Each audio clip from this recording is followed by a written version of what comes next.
దేశంలో black money ఎక్కువైందని పెద్ద నోట్లు రద్దు చేశారు. మరిప్పుడు చిల్లర కోసం నేను ఎక్కడికి వెళ్ళాలత్తా? ఇంట్లో ఇన్నేళ్లుగా దాచుకున్న డబ్బు ఏం చెయ్యాలి? నువ్వు మార్చిస్తావా? మరి నువ్వు మార్చలేవు, నేను మార్చలేను. కానీ నా వల్ల కావట్లేదే. చిన్నప్పుడు ఆ డబ్బు ఖర్చు పెట్టి పెరిగాను.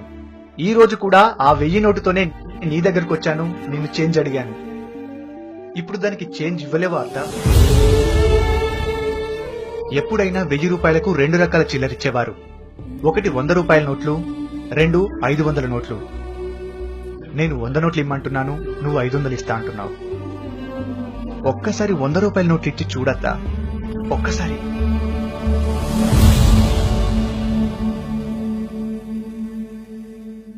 బయటకెళ్తే 500 నోట్లు ఇస్తే వద్దంటారు. చిల్లర ఎలా తేవాలో అర్థం కాదు. చాలా ఇబ్బందిగా ఉందత్తా.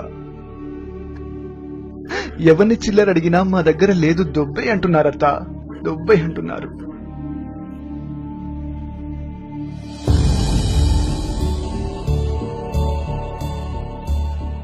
బాగుండడం అంటే పెద్ద నోట్లు ఉండడం కాదత్తా, 100 నోట్లు ఉండడం, చిల్లర ఉండటం. అందుకే మేము ఎన్ని కోట్లు సంపాదించినా చిల్లర లేని లోటు అలాగే ఉండిపోయిందత్తా. అందుకే నీ దగ్గరకు వచ్చేటప్పుడు ఒక 1000 రూపాయల నోటు, ఒక 500 నోటు, మా ఇంట్లో ఉన్న డబ్బులో కొన్ని పెద్ద నోట్లు నువ్వు చేంజ్ ఇస్తావని తెచ్చానత్తా. నువ్వు చేంజ్ ఇస్తావనుకున్నత్తా.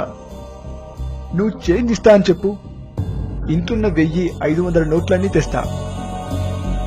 మోడీ గారు పెద్ద నోట్లు వద్దన్నారన్న ఒక్క కారణంతో పొద్దున్నుంచి చేంజ్ అడుగుతూనే ఉన్నానత్తా, అడుగుతూనే ఉన్నా. ఇక చేంజ్ లేకుండా మా వల్ల కాదత్తా, మా వల్ల కాదు. కుదిరితే 100 నోట్లు, లేదంటే 50 నోట్లు. కానీ మాకు మాత్రం చిల్లర ఇవ్వండి అత్తా, దయచేసి ఇవ్వండి, దయచేసి ఇవ్వండి.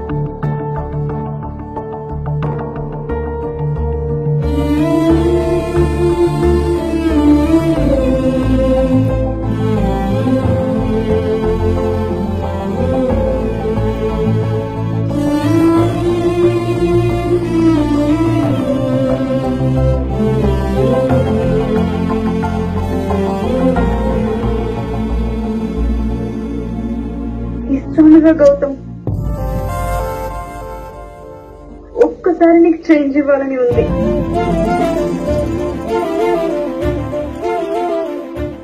వంద నోట్లే ఇస్తారా?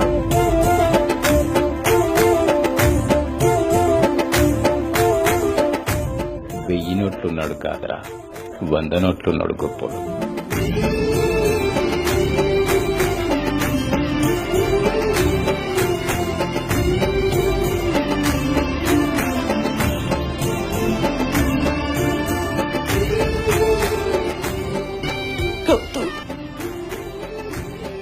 ఇంకా ఆయనకు చేంజ్ లేని లోటు లేదురా, తీరిపోయింది.